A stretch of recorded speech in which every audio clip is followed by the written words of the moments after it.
¿Y cuál es la gran diferencia? Aparte de que obviamente hay una conjunción de distintas disciplinas que van a trabajar en conjunto, yo siempre digo que la evaluación del cuerpo médico forense era como una foto, mientras una evaluación interdisciplinaria con la mirada de distintos profesionales, principalmente psicólogos, trabajadores sociales, es una película de vida donde vamos a ver realmente esa persona puntual qué es lo que necesita. Y ustedes verán ahí que dice: se quiebra la tradicional hegemonía médico-psiquiatra. Todos estarán enterados de que hubo hace unos días un intento de restituir esta hegemonía con el proyecto que, bueno, parecería que quedó ahí suspendido.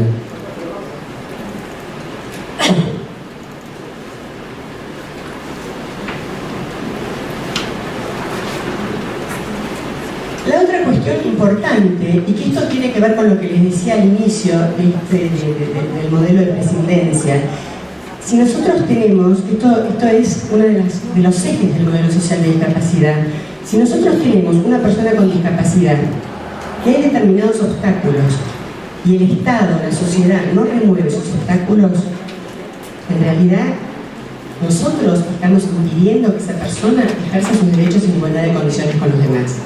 Eso, dentro de un proceso de restricción, apunta a determinadas cuestiones que tienen que ver con facilitar el acceso a la justicia. Por ejemplo, no sé qué pasó acá. ¿Qué pasó?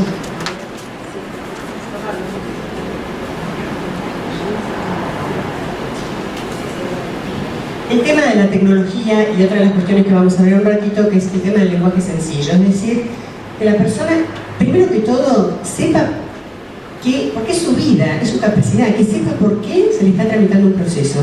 Porque antes la persona llegaba a la sentencia y no sabía, no tenía ni idea. Entonces, por un lado la tecnología y por otro lado facilitarle la comunicación. Esto también lo vemos en las 100 reglas de Brasilia de acceso a la justicia de las personas en condición de vulnerabilidad, dentro de las cuales una de ellas son justamente las personas que tienen discapacidad mental o intelectual. Si además a ello le sumamos la minoría de edad, a veces el género, la pobreza, bueno, nos encontramos con una serie de vulnerabilidades que están todas juntas. Es decir, dentro de las 100 reglas de Brasilia también se pone el acento en esta cuestión de facilitar el acceso a la justicia a través de garantizar justamente la accesibilidad.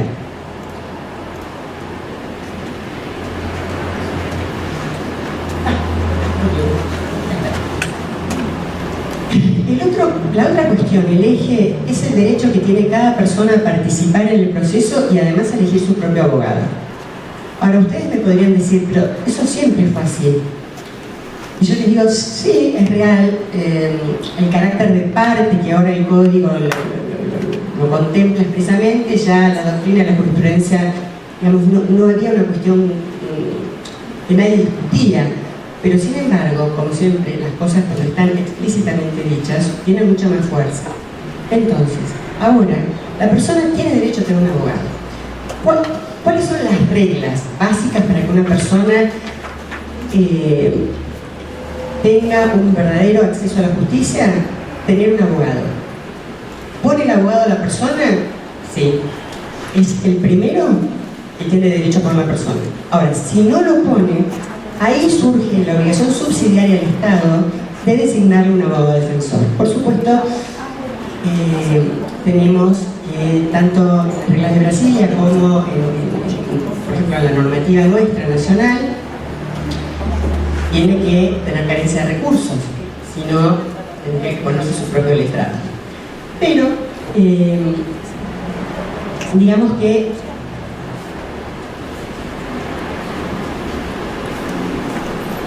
otra de las cuestiones que me parece importante recalcar es lo de la terapéutica menos restrictiva. Dentro de los tratamientos que puede tener una persona o dentro de la mirada de un proceso, siempre el juez tiene que mirar lo que menos lo limite, lo que menos afecte la capacidad o lo que menos limite puede ser también la movilidad. Y llegamos al Código Civil Comercial tal como está contemplado ahora. Seguimos teniendo capacidad en una punta, incapacidad en la otra. Por supuesto que ahora vamos a ver que la incapacidad que trae el Código Civil Comercial es residual para los casos excepcionales, pero lo contempla. Y en el medio tenemos, por un lado, la prodigalidad, que es el único supuesto que ha quedado en inhabilitación, y por otro lado, genérico, la restricción a la capacidad. Si ustedes ven, yo en el cuadro de restricción a la capacidad puse dos artículos, el artículo 32 y el 101 inciso C, porque si bien sabemos que los apoyos, como regla general y desde la mirada convencional, son aquellos que asisten a la persona y nunca la sustituyen, nosotros en nuestro Código Civil tenemos algunos casos en donde está expresamente previsto que los apoyos pueden tener facultades de representación para determinados actos. Es por eso que dentro de la restricción a la capacidad vamos a tener también apoyos con facultades de representación. Pero, insisto, el apoyo general, el apoyo entendido como apoyo puro, es aquel que asiste, que no suplanta a la persona y que le respeta la decisión a quien asiste. ¿Cuál es la diferencia que tenemos con la inhabilitación anterior? Bueno, el Código Vélez-Arfiel apuntaba a una protección patrimonial, donde lo que estaba en juego era defender el patrimonio. Y el loco pobre, la verdad es que mucho no le interesaba. Ahora tenemos otra cuestión, que es que lo que se va a mirar es tanto la persona como el patrimonio. Es decir, vamos a limitar aquellos actos personales o patrimoniales que a esa persona en concreto la puedan afectar, ya sea su persona o su patrimonio. Es decir, hay una mirada mucho más homogénea, más global, más total. Y la otra cuestión que es importante marcar es que ya no vamos a hablar de una designación unilateral, ya sea de un apoyo o de un curador, sino que por el contrario pueden ser 2, 3, los que hagan falta. Ustedes saben que inicialmente se plantearon varias declaraciones de inconstitucionalidad frente a la curatela unipersonal y la tutela unipersonal. La realidad es que en la vida cotidiana, el chico en general tenía los dos padres que se ocupaban de él. Como yo siempre digo, cuando tiene un padre grande, los hijos nos ocupamos de nuestros padres grandes, distribuimos las tareas, cada uno para lo que tiene facilidad. Bueno, eso mismo es lo que ocurría antes de nuestro código. Se planteaba la inconstitucionalidad, sin embargo, también hay que decir que en algunos casos se hizo lugar y en otros casos no. Es decir, no estaban todos de acuerdo. Había quienes decían que esto es una decisión legislativa y no es constitucional que sea una sola persona. Se terminó la discusión, ahora puede ser más de una. Y llegamos al artículo 32. ¿Qué es lo más importante del artículo 32? Acá tenemos la regla general, la restricción a la capacidad, y la regla excepcional, la incapacidad. Primer supuesto, restricción a la capacidad. Si ustedes se fijan, la redacción, lo primero que notamos es que en sintonía con las franjas etarias que trae la nueva normativa, antes se tenía que tener 14 años, ser un menor adulto para poder promover, ahora es a partir de los 13 años. Pero la realidad es que ni 13, ni 14, ni 16, no hay, por lo menos yo no conozco ningún proceso de restricción a la capacidad de una persona menor de edad. No lo he visto, no se promueve, porque la realidad es que, bueno, ya el chico tiene su representación, así que más allá de la edad, no hay procesos de restricción a personas menores de edad. La otra cuestión es que, fíjense, el cambio radical. La restricción a capacidad es para determinados actos.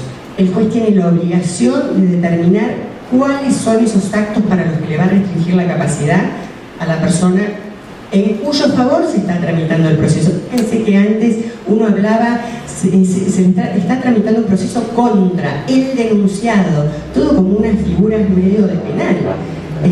Sin embargo, el encartado, no, se está tramitando en beneficio de esa persona, porque, al igual que la Convención sobre los Derechos de las Personas con Discapacidad, que si bien acepta que el ejercicio de los derechos debe ser efectuado por la propia persona, también la Convención reconoce que en determinadas oportunidades ese ejercicio no puede ser efectuado por la persona sola, sino que esa persona va a necesitar de una ayuda externa. Esto es igual. Por supuesto, ustedes me pueden decir que dentro del modelo convencional la representación no está prevista. Es verdad, pero también yo siempre digo que no se ha encontrado todavía una solución para estos casos. La Convención misma habla de apoyo intenso. Es decir, hace falta en algún punto, hoy, mientras no se encuentre otra solución, a veces una representación. Ahora bien, volviendo al caso del artículo 32. Fíjense que habla de aquella persona que padece una adicción o alteración mental permanente o prolongada de suficiente gravedad, que estime que en caso del ejercicio de su plena capacidad puede resultar daño a su persona o bienes. Lo primero que pensamos es, estos son los dos incisos del 152 bis, porque es verdad, son los supuestos que preveía el 152 en los incisos 1 y 2. Pero me parece que hay algo que es muy importante de remarcar, que es la mirada que tiene esta normativa, arranca desde otro lugar. También tenemos acá que acepta el tema de la designación de los apoyos necesarios. Después nos vamos a ocupar del artículo 43, que es el que designa, y vamos a hablar un poco de la cuestión de cómo tienen que manejarse estos apoyos, y el eje de qué es lo que tienen que hacer los apoyos es favorecer la autonomía, tratar que la persona siempre mejore y vaya para adelante. No siempre, obviamente, va a poder mejorar en la salud, porque eso sería decir algo que sabemos que no es posible, pero sí, muchas veces hay determinadas cuestiones que tienen que ver con lo social, que la persona consigue hacer cosas que antes no podía. El caso típico es a través de los acompañamientos terapéuticos. Personas que muchas veces habían perdido sus habilidades cotidianas por internaciones muy largas, por ejemplo, y de repente uno lee en un informe de un acompañante terapéutico: practicamos el cruce de calle con los colores de los semáforos, cosas que a nosotros nos parecen increíbles. Bueno, no, la persona muchas veces, o por su situación de mucho tiempo estar internada, o por situaciones que tienen que ver con su salud, ha perdido esas capacidades. Entonces todo eso tiene que ver no necesariamente con curarse, sino sí de realizar cuestiones que la incentiven y la motiven. ¿Qué pasa con la excepción? Como les dije recién, tenemos casos en donde el juez no va a tener más remedio que declarar la incapacidad. Se tienen que dar dos recaudos en forma conjunta. El primero es que la persona no se puede dar a entender bajo ningún medio o formato, es decir, esto es importante, no es que la persona no tiene acceso, sino que ese medio o formato no existe, que no es lo mismo. Yo siempre pongo el ejemplo de este diputado Rivas, que hace unos años tuvo un intento de asalto y quedó en una situación de extrema discapacidad, y uno lo veía en el Congreso. Tenía una computadora especial que a través del movimiento de los ojos le daba una orden a la computadora y uno escuchaba lo que él quería decir, es decir, con una voz metálica de computadora, pero se escuchaba lo que él quería decir. Entonces yo digo, si esto le hubiera ocurrido hace 50 años, esta persona hubiera sido un incapaz absoluto de hecho, porque no existía la tecnología. Entonces el tema no es que la persona no tenga la máquina, el aparato, la computadora, es que no exista. Porque si estamos hablando del tema de los ajustes razonables, estamos hablando de que todas las personas tienen que tener el poder ejercer su capacidad en igualdad de condiciones con las demás, habrá en todo caso que lograr que el Estado, la obra social, quien corresponda, le dé el medio para que se pueda comunicar. Entonces, esto es un punto importante para tener en cuenta. No tiene que existir un medio que le impida entonces interactuar con el entorno. Y el segundo elemento es que además el apoyo resulta insuficiente. Porque uno puede decir, bueno, yo no le entiendo nada. A mí me pasa a veces que cuando voy a visitar a gente que no está en condiciones de ir al juzgado, sino que yo voy a las instituciones, yo por ahí no le entiendo, porque entre la patología que tiene, que le faltan los dientes, digamos, yo no entiendo nada. Por ahí la enfermera me traduce lo que me está diciendo la persona. Entonces, esto es importante, tienen que darse las dos cuestiones juntas. Y en caso de que se den en forma conjunta, el código le permite al juez, y el juez, si ve que realmente es así, tiene el deber de nombrar un curador y establecer y declarar la incapacidad de esa persona. Entonces, esto es lo que dice en el Código Contado de Lorenzetti y Agustina Palacios. El primer supuesto, el del Código 32, se basa en un criterio interdisciplinario. Ahí vemos cuál es la diferencia básica entre el 152 bis y este. Es la mirada de situaciones que obviamente guardan analogía porque preveían el mismo supuesto. Y tenemos entonces el elemento intrínseco y el elemento extrínseco. Es decir, el juez hace una ponderación, un juicio de valor y dice, frente a esta adicción o frente a esta discapacidad mental, esta persona, si no le ponemos un apoyo, él solo puede generar una situación de daño para su persona o su patrimonio.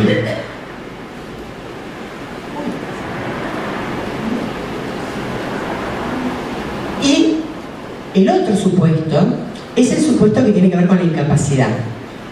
Acá hay un criterio objetivo, es decir, cualquier persona, si se encontrara en esa situación, que es no poder interactuar, no poder comunicarse con el entorno, no poder decir qué es lo que le pasa, lo que quiere, y además el apoyo resulta insuficiente, entonces tenemos una condición objetiva, que no tiene que ver con la enfermedad mental, que no tiene que ver con eso. Después vamos a ver qué importancia tiene la enfermedad dentro del esquema de un dictado de sentencia, pero digamos, lo primero de todo es esto, se basa en un criterio objetivo, esa persona no tiene posibilidades. Ahora bien, nosotros venimos hablando de que el modelo social de la discapacidad está en contra de la sustitución y la representación, pero también sabemos que hay casos en que no queda más remedio, el propio Código Civil lo está reconociendo. ¿Qué se hace? Bueno, la gran diferencia es que Vélez Arfiel nos hablaba que en esos casos el curador tenía que actuar como un buen padre de familia. Es decir, el curador es el que sabía lo que era bueno para su representado, para su jurado. Él decidía, por supuesto le rendía cuentas al juez, pero él era el que decidía qué era lo mejor. Desde el lugar de buen padre de familia, desde el lugar del interés superior de la persona. ¿Qué nos va a decir la observación general número 1? Nos va a decir, eso no es convencional, eso no es así. ¿Cómo vamos a hacer para aquellos casos en que no haya más remedio que representar a la persona? Lo vamos a hacer teniendo en cuenta qué es lo que esa persona querría. ¿Cómo vamos a hacer para saber qué es lo que esa persona querría? Bueno, yo comentaba el otro día en un café que estaba impresionada de la cantidad de personas con ACV y procesos de restricción a la capacidad a consecuencia de ellos. Estas personas tuvieron una vida plena hasta que tuvieron el ACV, con lo cual tienen historia de vida atrás. Es muy sencillo saber qué es lo que esa persona quería. Tenemos también las directivas anticipadas, digamos, tenemos una serie de mecanismos para tratar de saber qué es lo que esa persona querría, para poder representar no desde lo que uno cree que es lo mejor, no desde una cosa subjetiva, sino desde lo que esa persona querría. Y cuando no hay historia de vida porque la persona nació con una enfermedad congénita y no es posible saber, es importante no, digamos, mezclar la ideología propia, la subjetividad, tratar de ser lo más neutral posible para definir qué es lo que sería lo mejor para esa persona. Desde ese lugar es cómo va a actuar el curador cuando representa o el apoyo cuando ejerce actos para representación. En este segundo caso es mucho más sencillo porque hay comunicación. Bueno, y acá entonces tienen los distintos supuestos que puede, al momento del dictado de la sentencia, tener en consideración el juez. Como ven, el primero es restricción a la capacidad, siempre para determinados actos, y la designación de uno o más apoyos respetando las preferencias de la persona protegida. La segunda es la declaración de inhabilitación por prodigalidad y apoyo para los actos que lo asistan. Se mantiene esta cuestión de que en principio es para disposición de bienes, salvo que el juez establezca restricción para determinados actos de administración. Tenemos también la restricción a la capacidad para determinados actos, pero en este caso esos actos van a ser con facultades de representación para el apoyo. Y finalmente tenemos la declaración de incapacidad y la designación de un curador. Declaración de incapacidad que ya sabemos, esto es como muy sensible, se me va siempre.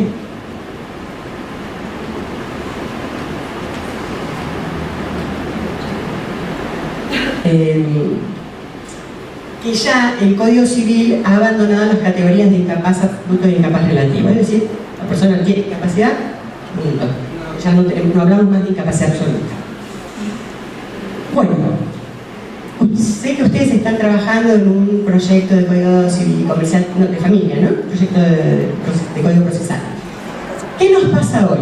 Nos pasa que tenemos un Código Civil y Comercial nuevo, con un paradigma de modelo social de discapacidad, y tenemos por otro lado los códigos procesales provinciales que han quedado obsoletos. En general, en todos los códigos tenemos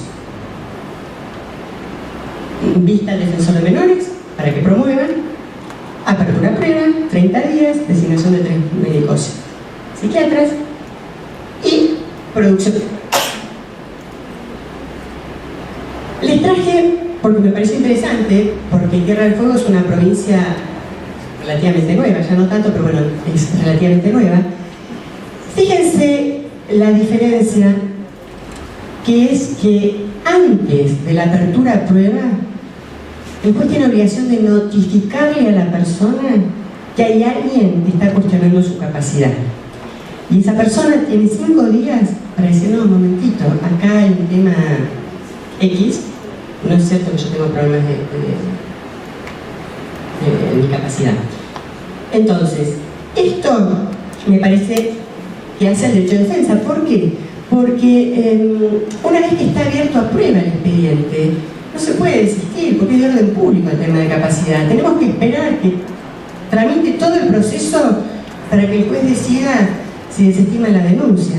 Entonces, darle la oportunidad me parece muy interesante.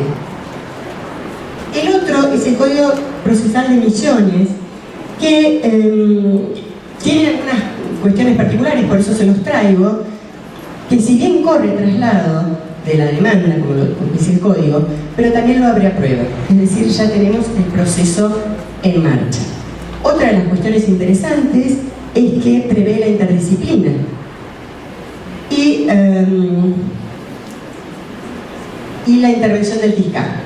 Yo no sé acá en Río Negro si el fiscal interviene en los procesos de restricción a la capacidad, en la Justicia Nacional no. Bueno, así que bueno, por eso se los traje, porque me pareció como interesante una mirada. Esto es un mix, ¿no es cierto? Tenemos un traslado, una apertura a pruebas, la interdisciplina, y el resto sigue existiendo el curador provisional. ¿Qué es lo que se está haciendo en Buenos Aires? Bueno, en Buenos Aires, cada maestrito con su librito. Tenemos muchos jueces que en esto se siguen al código, es decir, le corren vista al defensor de menores incapaces. Si el defensor promueve, lo abren a prueba. Otros, como este, hacen como una pequeña mini admisibilidad. Es decir, antes de abrir a prueba, dicen, póngase en conocimiento la iniciación del proceso a determinada persona. Hágase saber que usted puede designar un abogado y si no lo hace, yo le voy a designar uno en los términos del artículo 36. Notifíquese en forma personal sin consignar el objeto de las presentes actuaciones. Fíjense cuántas cosas importantes en este primer proveído. Tenemos el respeto por la privacidad. Digamos que en una época, cuando teníamos el artículo 252 ter, en la Cámara Civil y Comercial, que en las cédulas, en los oficios, dijera sobre el artículo 152 ter, digamos, la gente común lea, no tenía ni idea qué es eso, pero ahora volvemos a lo mismo, porque el objeto es restricción a la capacidad. Entonces, a mí me parece bien que en estos casos se omita por el objeto. Hay juzgados, después lo vamos a ver más adelante, que lo que han decidido es que por respeto a la privacidad se pongan solamente las iniciales. Pero la verdad es que después encontrar los expedientes por iniciales, o cuando llega a la constitución de un oficio, prácticamente es muy difícil, ¿no? Entonces me parece que esta solución de omitir el objeto de la carátula es una solución salomónica. Y lo que les digo, ¿no? Darle la posibilidad a la persona de enterarse que hay alguien cuestionando su capacidad antes de abrirlo a prueba, que después ya sabemos que hay que seguir. ¿Cuáles son las grandes diferencias que nos trae el código? El código empieza a hablar de abogado defensor. Tenemos 3 artículos del Código Civil y Comercial donde está expresamente puesta la obligación de que el juez le dé un abogado a la persona si la persona no lo designa, que tiene que estar con un abogado en toda audiencia que se lleve a cabo, y lo que les decía antes, ¿no? El principio de subsidiariedad. El otro tema es esto de la defensa técnica.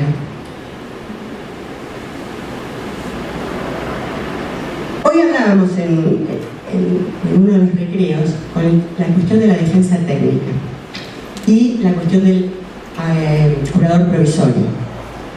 La realidad es que hay jueces que cuando abren la prueba designan curador provisorio,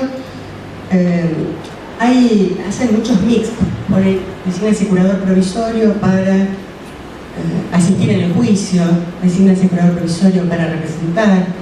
En otros casos se dice desígnase al curador público para la defensa técnica. Digamos, hay toda una variante. Lo que les quiero comentar, porque me lo preguntaron y me parece importante, es, yo les cuento la experiencia de la Justicia Nacional. Nosotros en la Justicia Nacional somos 20 defensores públicos curadores.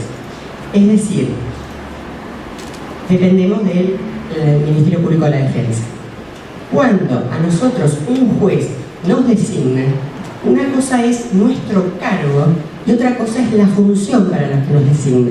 Es decir, mi cargo es defensora pública curadora, pero el juez me puede designar como defensa técnica para asistir a la persona en el proceso, me puede después, al momento del dictado de la sentencia, si no hay familia ni bienes para nombrar un abogado a la matrícula, designarme apoyo, o si estamos en el supuesto del 32 in fine, designarme curadora. Es decir, son dos cuestiones distintas. Una es el cargo y otra la función. Acá, lo que tenemos que tener en cuenta es que la designación es a los efectos de la defensa técnica. Y en nuestra ley de Ministerio Público está expresamente dicho que esa defensa técnica tiene que cumplir con las directivas del asistido. Es decir, lo que conversábamos hoy en el recreo.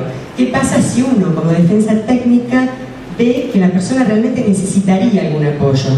Yo considero que hace a una buena práctica profesional, ya sea de un abogado privado o de un curador público, decirle a la persona, aconsejarla, asesorarla como letrado, qué sería lo más conveniente. Pero llegado el caso, si la persona quiere que uno le defienda la capacidad y dice yo no quiero tener ninguna limitación a mi capacidad, uno como defensa técnica tiene que pelear por eso. En todo caso, está la otra pata del Ministerio Público, que es el defensor o acá asesor de menores incapaces, para decir un momentito, esta persona necesita un apoyo para tal cosa porque si no puede haber daño a su persona o a su patrimonio. Digamos, esto como para tener en claro el foco. Y la otra cuestión que me parece importante marcar es esto del curador provisorio.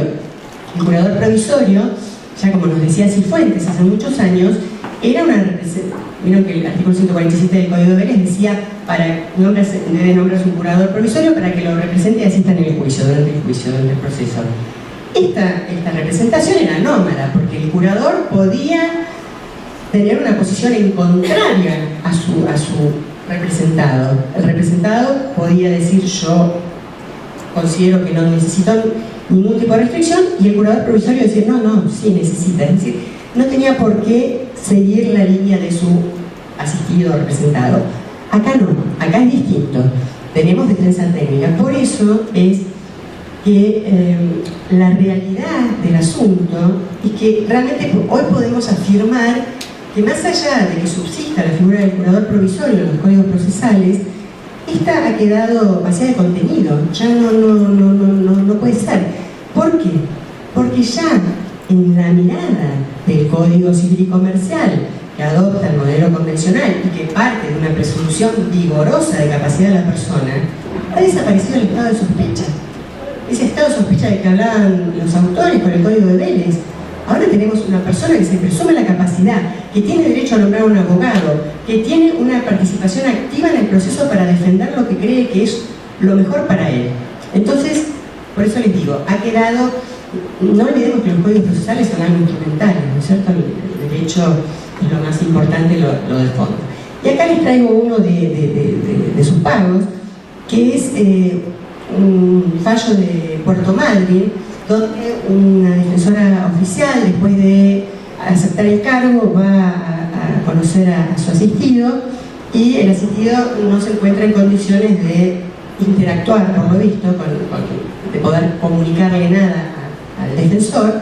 Entonces el defensor plantea que no ha podido recibir instrucciones, que no tiene mandato para cumplir, y que entonces estaría garantizado el derecho de defensa con el asesor de menores y la mirada del juez. La asesora da todos sus fundamentos porque ello no es así. Hay un argumento que yo lo tengo de hace mucho tiempo, que es así como el artículo 22, cuando una persona está internada, hay que si la persona no puede decir lo que quiera o no tiene lo que quiere porque no está en condiciones, hay que tratar de que las condiciones de internación sean lo mejor posible. Bueno, acá básicamente el dictamen lo que plantea es eso, que aun cuando la persona no esté en condiciones de dar instrucciones, la defensa en juicio tiene que tratar de que esa sentencia a la que se arribe sea la mejor para esa persona. La defensora oficial apela y ahí tienen la cita. La Cámara de Puerto Madryn confirma que el defensor tiene que intervenir.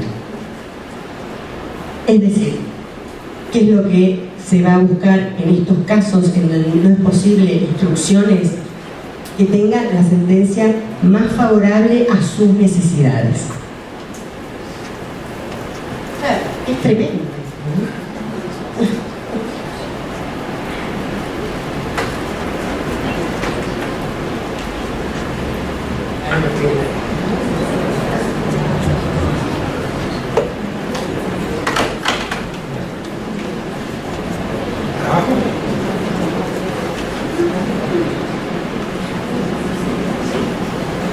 Bueno, el otro tema es el tema de la evaluación interdisciplinaria. Ha habido fallos en donde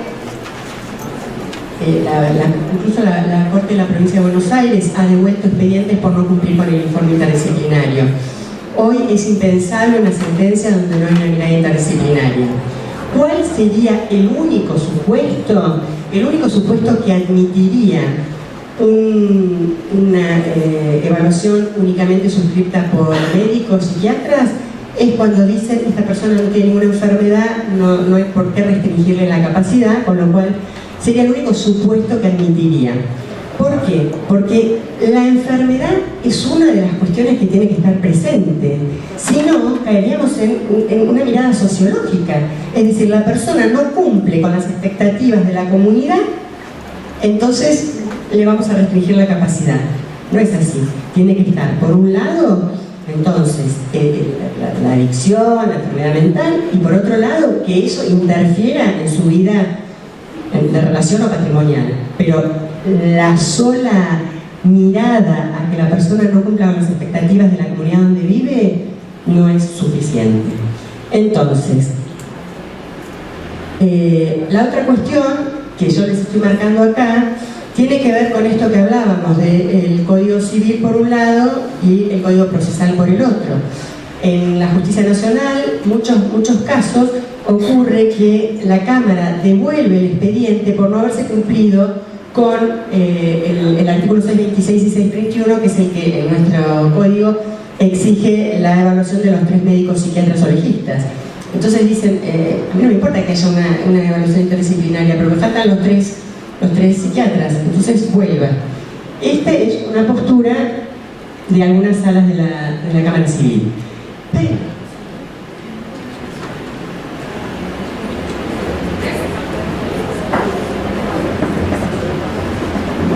fíjense, ahí les puse todas las opciones que vemos en la Justicia Nacional. Cuando se reaprueba, a veces designan un equipo interdisciplinario integrado por 3 médicos psiquiatras y al menos un profesional de otra rama, lo dejan abierto al otro profesional. El otro es uno de los que más usan varios jueces, es la designación de un psiquiatra, un psicólogo y un asistente social. El otro es 3 médicos psiquiatras y además la evaluación de un psicólogo, por eso puse ahí multidisciplina. Designación de 3 médicos psiquiatras y un licenciado en psicología del cuerpo médico, evaluación interdisciplinaria, prevista en los artículos 37 y 631.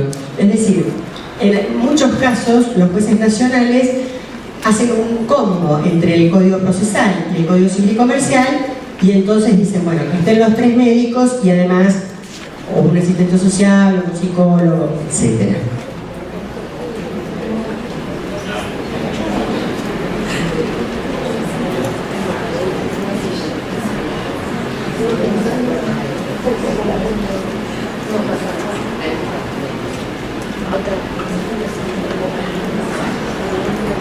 Agachate eso con la cabeza para que pase.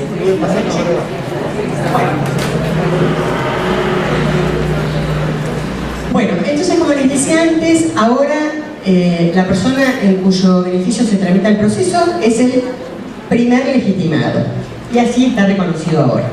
Otra de las cuestiones que vemos en el código en sintonía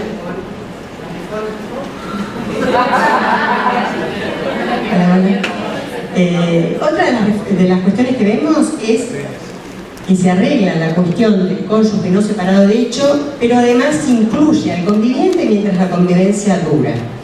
También tenemos los parientes dentro del 4º grado, afinidad dentro del 2º y el Ministerio Público, ¿no? Desaparece el cónsul, que había sido tan criticado y tan cuestionado, y por supuesto los vecinos del lugar, que ya no tienen nada que ver y que en definitiva lo que hacían era una denuncia del asesor de menores para que él tomara la denuncia. Sí, otra cosa.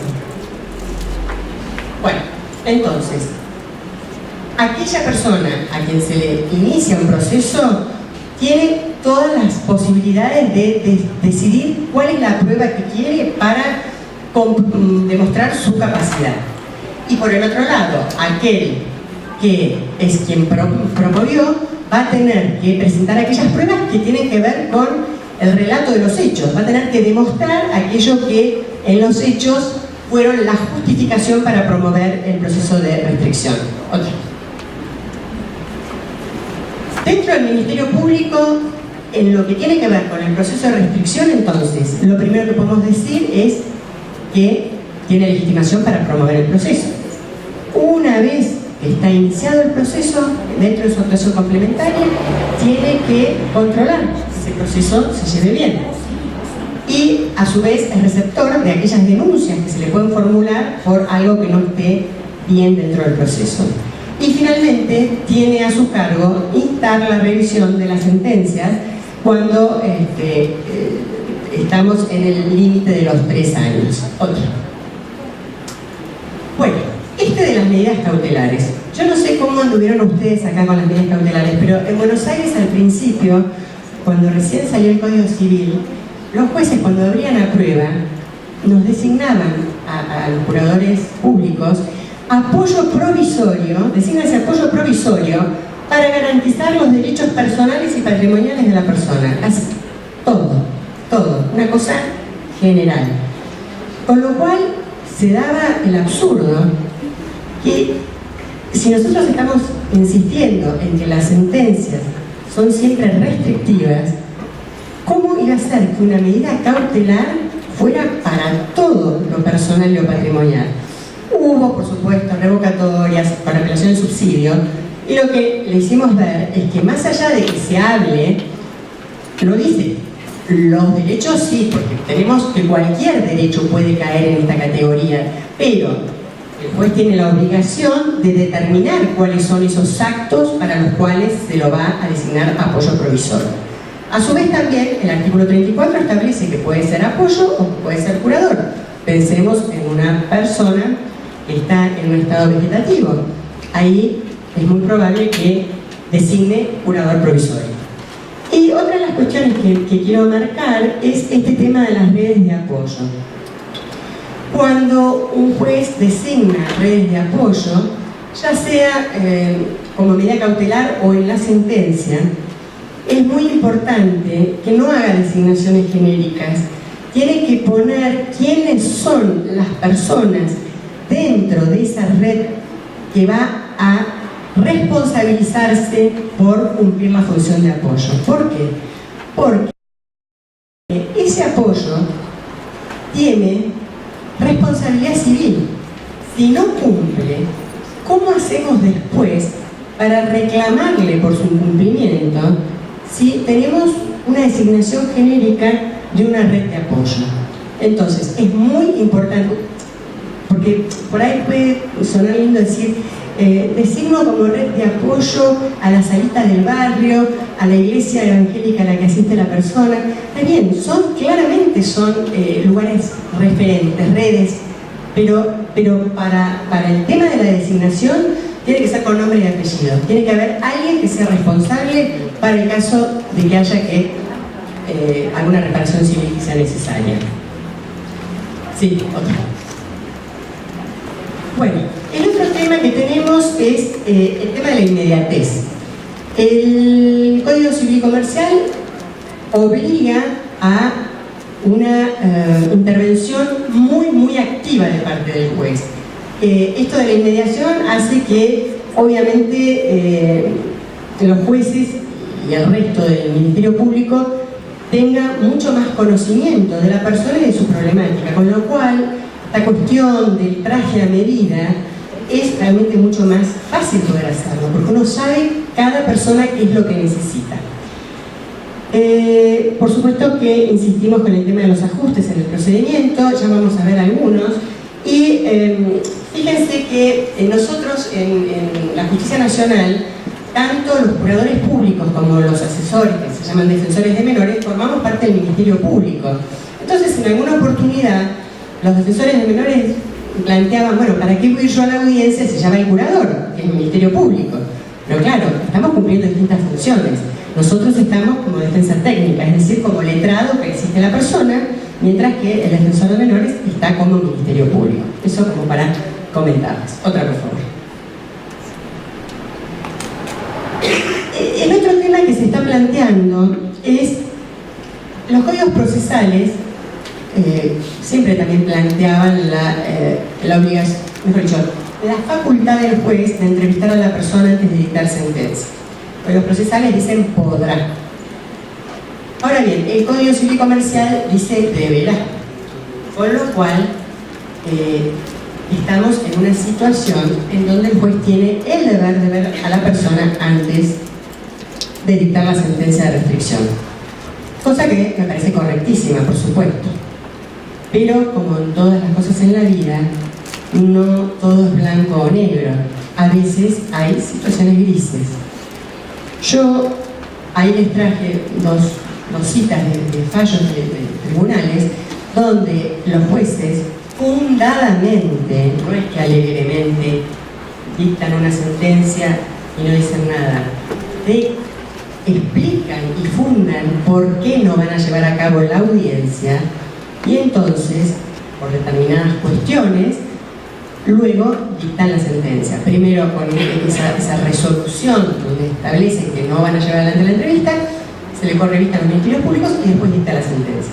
¿Qué ha ocurrido? Otra. que cuando la causa llega en consulta a la Cámara, la defensora de menores de Cámara siempre plantea que ha habido una vulneración al derecho de defensa y que esa persona no ha sido correctamente defendida y solicita a los camaristas de la sala que devuelvan el expediente para cumplir con la entrevista personal. En algunos casos, por ahora tenemos algunas sentencias de la Sala J. La Sala J ha dicho correcto, está fundado el porqué y ha confirmado la sentencia, aunque el juez de primera instancia no hubiera visto a la persona. En algunos casos, la defensora ante la Cámara ha interpuesto recurso extraordinario y no concedido, le han rechazado el recurso. Esto es, me parece, como lo que tiene que ver con el sentido común, en definitiva. Una cosa es decir podrá, con lo cual, claro, queda abierta la puerta, y otra cosa es decir deberá, pero aceptar que si ha habido un juez de primera instancia, un equipo interdisciplinario que es el que entiende, que dice que esa persona le pasa, no puede darse a comunicar, digamos, no es como dice uno de los jueces, no es solamente ver a la persona, es ver qué quiere, qué necesita, qué le pasa, y si eso no existe, ¿cuál es el sentido? Si ha habido un equipo interdisciplinario que ha constatado esa situación, y por otro lado hay un trabajador social que ha constatado la situación social de esa persona, pero bueno, yo les dejo planteada la situación, cómo se da en estos casos, que también son excepcionales, porque en la mayoría de los casos, los jueces y el Ministerio Público vemos a las personas. Otra cuestión. Doctora, 10 minutos. Entonces, vamos a pasar al tema. En la competencia tenemos dos opciones. Lo que me interesa remarcar acá es que si nosotros sabemos que la internación tiene que ser por el tiempo más breve posible, para que tengamos un juez competente para proponer un proceso en el lugar de internación, tiene que ser una internación con visos de continuidad, es decir, puede ser un hogar, una situación de discapacidad, porque si es una internación porque la persona está descompensada, obviamente eso no nos va a servir. ¿Pueden pasar por favor un poquito más? Sigamos. Otro. Bueno, entonces, acá tenemos el contenido de la sentencia. Todo esto está en el código, así que lo vamos a pasar. Sí me interesa señalar que fíjense que está diciendo el artículo: es imprescindible contar con una evaluación interdisciplinaria, es decir, no nos podemos olvidar de eso. Otra. El diagnóstico y el pronóstico lo tenemos que ver desde las dos ópticas, contextual e interdisciplinaria. Sigamos. Lo que les decía antes, la situación de la enfermedad es un dato más que el juez tiene que tener en cuenta. ¿Por qué lo tiene que tener en cuenta? Por lo que tiene que ver con la seguridad en el tráfico jurídico. Es decir, un juez tiene que poder decir a partir de qué momento esa persona ha tenido esa enfermedad que lo incapacita para contratar, porque esto tiene que ver con la seguridad jurídica y el régimen de nulidades. Tiene que estar claramente dicho cuándo es que la persona, si fue desde que nació, si fue a partir de determinado episodio. Y la otra cuestión que me parece importante remarcar es la cuestión de los recursos personales, familiares y sociales, porque para poder tener una buena sentencia de qué es lo que la persona necesita, y tenemos que saber con qué red cuenta, qué es lo que necesita y qué es lo que le falta. Otro, por favor.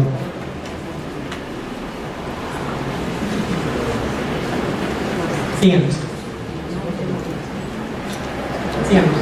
Otro.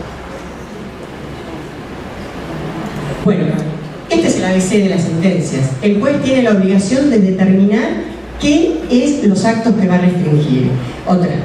Lo que me interesa marcar en este caso es que cuando dictan una sentencia es de buena práctica que lo único que tiene que decir en la parte resolutiva son aquellas cuestiones que le van a estar restringidas a hacer a la persona por sí sola. Es decir, no se puede en la parte resolutiva decir lo que sí puede hacer, porque en realidad en la parte resolutiva solo el juez tiene que decir lo que no puede hacer si no es con un apoyo. Porque si no, uno entra en una nebulosa. Y esto lo dijo, pero esto no lo dijo.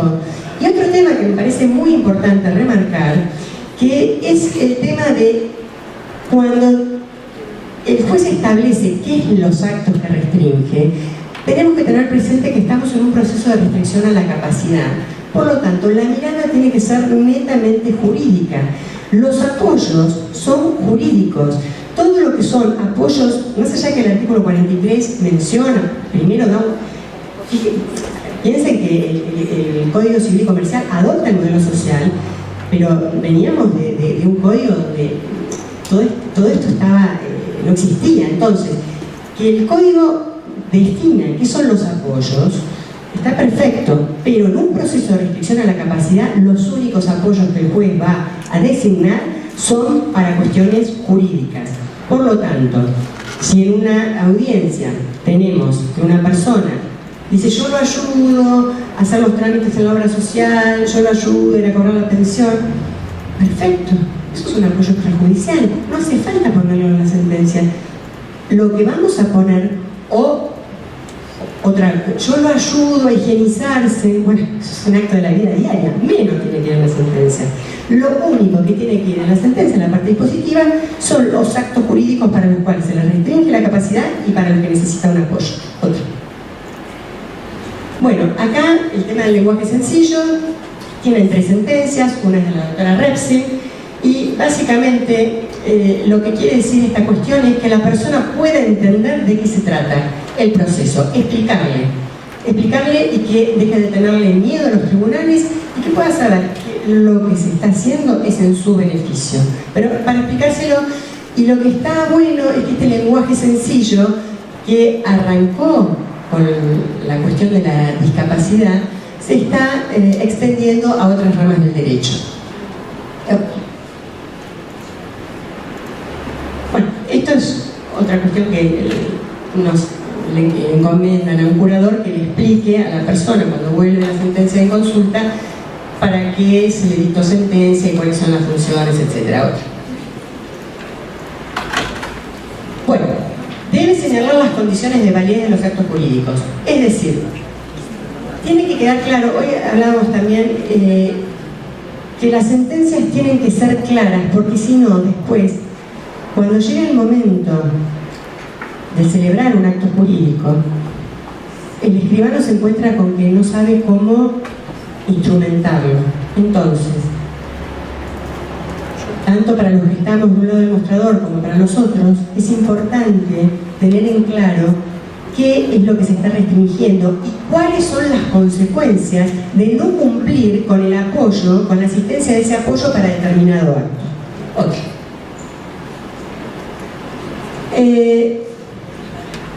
Los efectos primarios de la sentencia claramente son entonces los que el juez va a determinar en la parte dispositiva. Esos son los efectos primarios.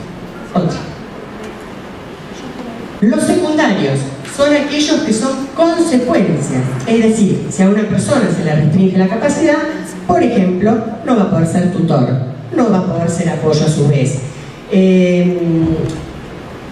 Siempre que tenga restringida la capacidad va a requerir que la partición sea judicial. Es decir, son efectos secundarios, consecuencia de la restricción a la capacidad. Y tenemos un tercer supuesto, que no necesariamente tiene que haber una sentencia de restricción, sino que parte del eje de que hay una discapacidad. Entonces, en esos casos hay medidas protectorias, tuitivas, como puede ser, por ejemplo, la mejora que prevé el Código Civil y Comercial para el heredero que tiene discapacidad. Bueno, hacemos otra más. El cese de la incapacidad es la contracara de la apertura a prueba, es decir, para que cese la incapacidad se tiene que abrir a prueba, se tiene que designar al equipo interdisciplinario, correr traslado y luego dictar. Sigamos. Un tema que quedó superado es el artículo 152 ter, cuando hablaba de que no podían extenderse por más de 3 años. En su momento, Kielman, como procesalista, planteó que transcurrían 3 años y entonces la persona recuperaba la capacidad. Bueno, todo eso por supuesto quedó totalmente aclarado que no era así, y ahora por favor la siguiente, nuestro código claramente lo señala. ¿Qué es lo que me interesa marcar de la revisión? En primer lugar, es un deber para el juez revisar la sentencia cada 3 años.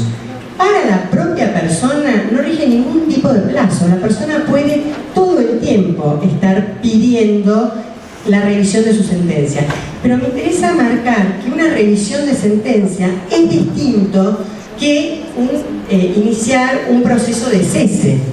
En la revisión de sentencia, y esto sí me parece importante porque no es un proceso, es una etapa más dentro del proceso de restricción. La revisión ha adquirido vida propia. Hablamos de proceso de revisión y tiene una envergadura que no es la idea que tenía el Código Civil. La realidad es que antes de que existiera la revisión, siempre se revisaba. Por ahí, lo importante es que antes, mejor dicho, ¿por qué no servían las revisiones anteriores que consistían justamente en una evaluación del cuerpo médico y un informe social? Anualmente se hacía eso. Porque la mirada, porque lo que trae ahora el Código Civil es un nuevo paradigma, cómo se mira a la restricción a la capacidad. Pero en realidad no es un proceso. Entonces, ojo con este tema. Otra más, por favor.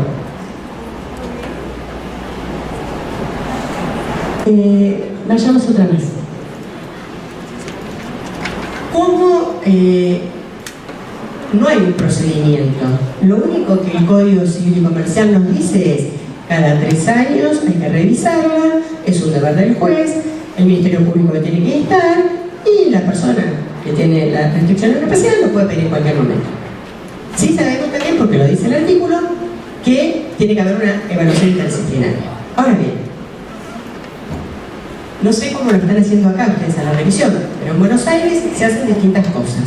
A veces, lo primero que tenemos es la evaluación interdisciplinaria.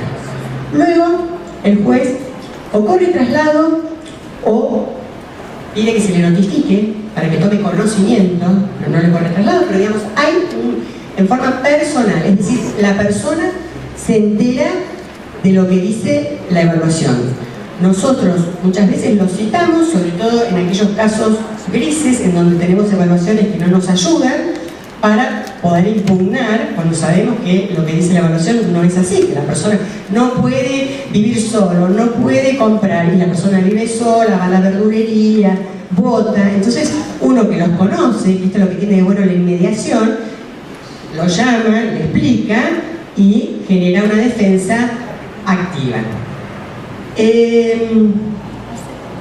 ¿Puede el juez obviar esta entrevista? Bueno, en el caso de la revisión tenemos también la misma historia. En algunos supuestos la entrevista es como que se presenta que no tiene mucho sentido, pero hay otros que dicen, no, sí, tiene que, porque si nosotros consideramos que la salud mental no tiene que ser un estado modificable, sino que la persona puede progresar, mejorar, y además también para que sepamos cómo está, bueno, yo creo que acá sí, cada caso hay que verlo sobre la mesa. Después el juez dicta la revisión y se la notifica en forma personal. Otro. En la Justicia Nacional tenemos jueces que la revisión también la mandan en consulta y otros jueces que no, justamente porque consideran que en tanto y en cuanto no ha variado la situación de la persona, es decir, en tanto y en cuanto no se le restrinja más la capacidad, no lo mandan en consulta, que a mí me parece correcto. Si la persona mantiene la misma restricción o le mejora, adquiere mayor autonomía, no lo mandan. Es decir, es una jurisprudencia que ya la teníamos con las inhabilitaciones. Cuando se pasaba de una insania a una inhabilitación, no se mandaba en consulta porque se le había mejorado la capacidad. Bueno, acá ocurre lo mismo. Hay jueces, como les digo, que lo mandan en revisión, pero otros que no. Y esto que pasó fue justamente eso. A partir de una revisión, el juez rehabilita a la persona, lo manda en consulta y la Cámara le dice, no, un momentito, tienen que abrirlo a prueba porque la rehabilitación tiene previsto un proceso. Yo creo realmente que es, digamos, un exceso virtual. Si la persona se notificó, si la persona contó con abogado, Ministerio Público, audiencia con el juez, realmente obligar a que vuelva para que el juez lo abra a prueba me parece un rigorismo injustificable. Otra. Hola. Ya. Y los casos en que la enfermedad sea crónica e irreversible, tenemos también la misma situación. Habrá que ponderar en cada momento respecto de esa persona si tiene algún sentido verla o no verla, la persona nos puede aportar algo o no. Y la última, que acá tenemos, esto después les queda el power, distintos pronunciamientos, sigamos, de distintos juzgados, tenemos Mendoza, Rosario, sigamos, que dicen, sí señores, hay que ver a la persona. Muchas gracias.